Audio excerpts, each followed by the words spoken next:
I'd heard about a new wine store with an interesting name, so I headed to Chapel Hill to check it out. Paula, I have to say, I love your shop. It is so pretty in here.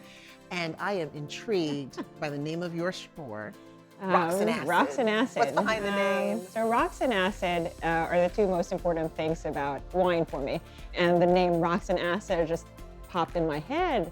And I was like, oh, that will promote a lot of conversation, a lot of questions. It certainly will. Rocks and Acid. Yep, and it's like, I always tell people, I don't sell vinyl and I don't sell illegal things in the shop, but it refers to terroir, essentially. The rocks part of it refers to the terroir, which signifies the type of soil that the vines are grown, which gives off a lot of the nutrients as well as a very unique characteristic to the grapes. Also the altitude, the climate, the exposition of the vineyards, and most importantly for me, it's the traditional know-hows that a lot of winemakers imbue on how they will make the finished product. So that's the terroir part of it. And then the acid is essentially the acid backbone of wines. For us, it's more important than the alcohol levels. And so you want that acid so that you keep on drinking the wine. It's refreshing. So a really good example of a wine that has rocks and acid in it is this wine. This one is the Cellier de Chine. This one is made from the grape called Jacquère. I like to say this with this wine to people who are like, what is Jacquère? I was like, just taste it. I know this is going to sound really weird. It tastes like melted snow, which essentially is water, but you put it in the Alps, and it's like it brings you to that very pure flavor profile. It's very bright. Very bright and of clean. it. The acid is that's what's making it really bright and very zesty. And then it finishes off with this really nice kind of citrusy tone to it. This is the kind of wine that I would love to drink at the beginning of a meal, something with oysters, something with a green salad. This next wine that I'm pouring for you is coming from Italy. So you can see it is very orange. This is the Borgo Savoian. It is the Aransat bottling, which is a local dialect for the word orange. It is also made from Sauvignon Blanc and Pinot Gris.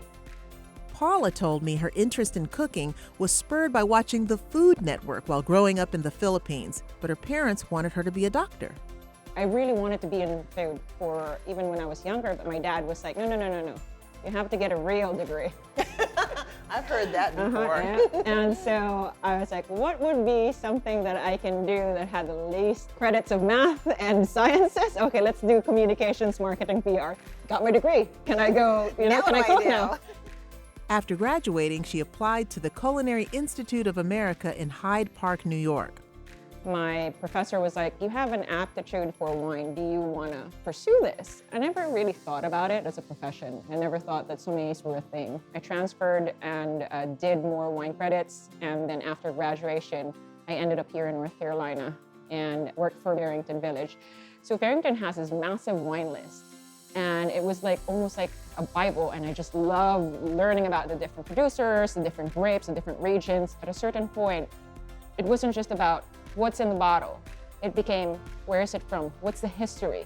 How did this come about? What are the winemaking techniques that people use to make this final wines? I really love the mission and your philosophy behind selecting the wines and why you select these wines. What are buyers going to see on the shelves here that's really unique? All of the wines here are made by families. They are very much small production in terms of there's no company or corporation that's dictating the flavor profile or how many cases that they need to produce. It's basically what the vintage gives these families to make every year. They're either organic, biodynamic, natural, or at least sustainably produced. So you won't see crazy additives in these wines. In addition to wines, Paula stocks wonderful cheeses, olives, meats, even caviar, all carefully curated to accompany a nice bottle of wine. And your entire setup here is very engaging, and you like to have that interaction with your buyers, right? Oh, yes. I do love to talk to every single person that comes into the shop. And I understand that some people can get very intimidated about wine. Because I mean, honestly, like the label, sometimes it tells you a lot, and sometimes it doesn't tell you anything. And even if it tells you a lot, what does it mean?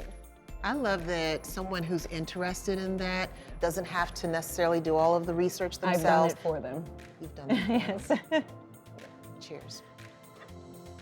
Rocks and Acid Wine Shop is at 712 Market Street in Southern Village, just outside Chapel Hill. They're open Wednesday through Sunday, and for more information, you can give them a call at 919-545-1392 or go online to rocksandacidwineshop.com.